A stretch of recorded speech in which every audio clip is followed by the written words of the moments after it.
రైతులందరికీ నమస్తే. ఇక నేను దుద్దెడ అనే గ్రామం సిద్దిపేట జిల్లాలో లింగారెడ్డి అనే గవర్నమెంట్ టీచర్ వాళ్ళ ల్యాండ్లో భూగర్భ జల అన్వేషణ చేస్తున్నా.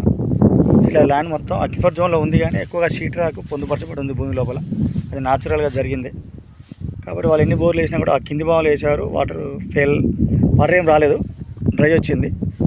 అయితే నేను బయాలజికల్ ఎవిడెన్సెస్ కావచ్చు, జియోలాజికల్ కండిషన్స్ బేస్ చేసుకొని ఎలివేషన్స్లో పైన చూసుకుంటాం కదా. ఆ కండిషన్ చూస్తున్నప్పుడు ఇక్కడ ఏప చెట్టు ఉంది. ఏప చెట్టు అంటే మన తెలంగాణలో ఎల్లమ్మ తల్లిగా పూజిస్తుంటారు కాబట్టి దాని కింద ఒక పుట్టగడ్డ కూడా ఉంది, అంటే యాంటీ హిల్. ఈ యాంటీ హిల్ దగ్గర ఉంది, అంటే చీమల పుట్ట ఉంది, వేప చెట్టు ఉంది. మరి ఈ రెండు కాంబినేషన్ ఉన్న దగ్గర బోర్లు వేస్తుంటారు. సక్సెస్ అవుతుంటాయి, కొన్ని ఫెయిల్ అవుతుంటాయి. మరి నేనైతే ఇక్కడ సౌండింగ్ నా ఆలోచన విధానం ప్రకారం ఇక్కడ బోన్ మ్యాప్స్ ప్రకారం వచ్చింది ఇది.